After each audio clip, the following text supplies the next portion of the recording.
हुआ और वो टकराव आज भी जारी है।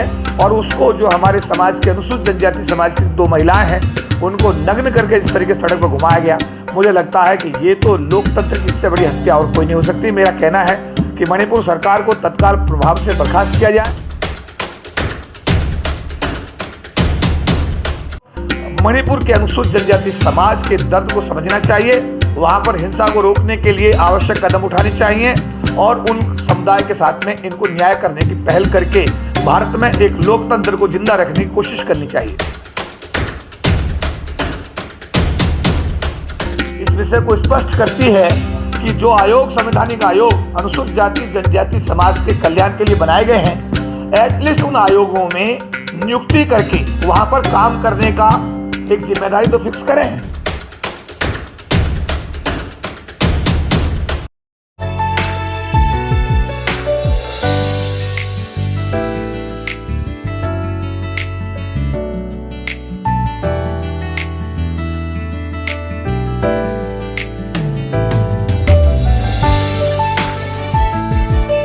चलो चलो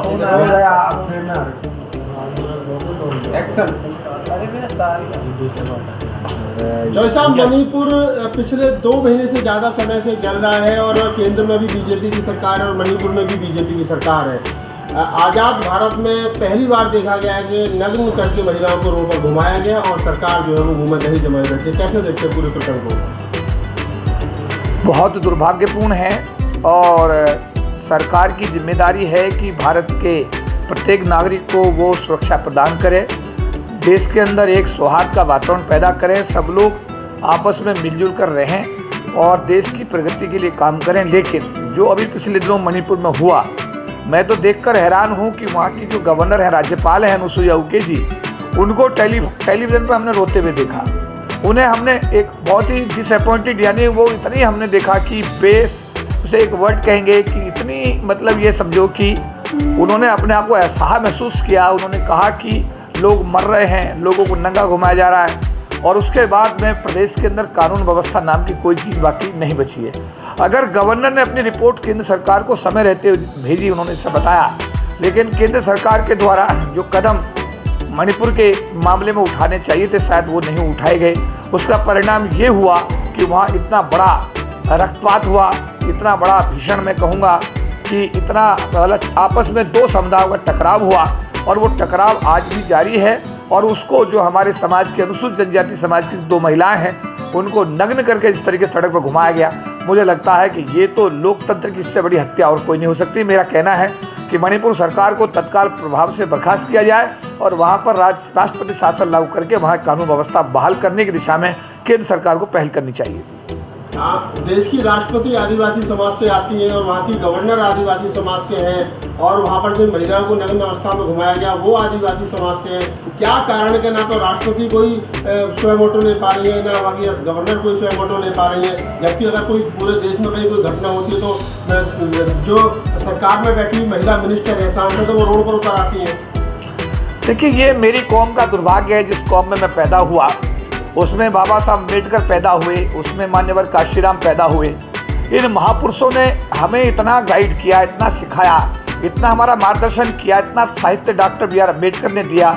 लेकिन हम लोगों ने उसका अनुसरण ना करके जो पार्टी है देश की, उन पार्टियों को ज्वाइन करने के बाद में उन पार्टी के आकाओं की सुविधा के हिसाब से हमारे सांसद और विधायक निर्णय ले रहे हैं। अभी जैसे आपने कहा कि महामहिम राष्ट्रपति जी या महामहिम राज्यपाल दोनों ही अनुसूचित जनजाति से आती हैं और जिन महिलाओं को नग्न करके घुमाया गया वो भी अनुसूचित जनजाति की हैं और जिनके साथ मारकाट हुई मणिपुर में वो भी सारा समाज अनुसूचित जनजाति का है। और उस पर मैं कहूँगा कि अनुसुईया उइके जो गवर्नर हैं इस समय, उन्होंने बहुत चिंता भी जाहिर की है और उन्होंने इवन मीडिया के सामने भी अपनी भावनाओं को उन्होंने रखा है। लेकिन इसके बावजूद भी सरकार के द्वारा वो कदम वहाँ पर जो उठाए जाने चाहिए थे समय रहते नहीं उठाए गए।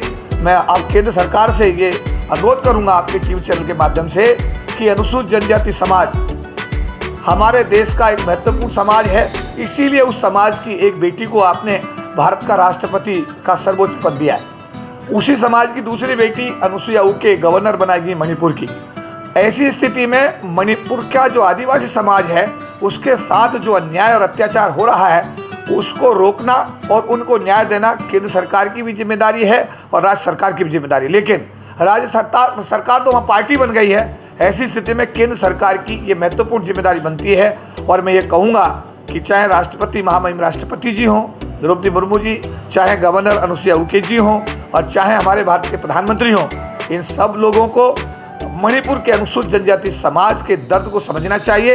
वहाँ पर हिंसा को रोकने के लिए आवश्यक कदम उठाने चाहिए और उन समुदाय के साथ में इनको न्याय करने की पहल करके भारत में एक लोकतंत्र को जिंदा रखने की कोशिश करनी चाहिए। क्या सर ऐसा हो सकता है कि अगर राष्ट्रपति जी को रोका जाए तो वो काम नहीं करेंगे? क्या राष्ट्रपति जी के संज्ञान में ये है मामला तो वो तुरंत एक्शन नहीं ले सकते क्या? देखिए, यहाँ पर एक बात है, डिसीजन लेने के लिए राष्ट्रपति तो भारत का प्रथम नागरिक है, सर्वोच्च पद पर है संविधान के हिसाब से।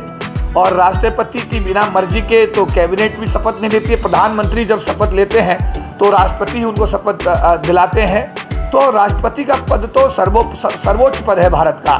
अगर राष्ट्रपति इसमें संज्ञान लेंगी या वहाँ की गवर्नर भी इसमें संज्ञान लेंगी तो मुझे लगता नहीं कि इसमें किसी प्रकार की कोई जो जायज़ी वहाँ पर हुई है उसकी पुनरावृत्ति करने की कोई हिमाकत कर पाएगा। लेकिन अभी आपने कहा कि इनिशिएटिव लेने की बात, इनिशिएटिव लेना ये हर इंडिविजुअल की अपनी सोच पर निर्भर करता है। हमने देखा फूलन देवी जी को हम याद करेंगे, उन्होंने इनिशिएटिव लिया, उनके साथ रेप हुआ, बलात्कार हुए, सामूहिक बलात्कार। उसके बाद जब उन्होंने इनिशिएटिव लिया तो वही फूलन देवी जो गांव की एक छोटी सी लड़की थी वो बाद में मतलब यह है कि पूरे विश्व के सामने, समझे बात आप, डाकू फूलन देवी के नाम से मशहूर हुई। और वही फूलन देवी जब उसने अपने सोच बदली तो वही भारत की लोकतंत्र में सांसद बनकर के भी आई। तो मेरा कहना है कि ये सोच पर निर्भर करता है कि आदमी चाहे राष्ट्रपति बन जाए, चाहे प्रधानमंत्री बन जाए, चाहे वो आम आदमी रह जाए, उसकी सोच क्या है, उसकी सोच का महत्वपूर्ण योगदान है। तो मैं यही कहूँगा कि जो भी लोग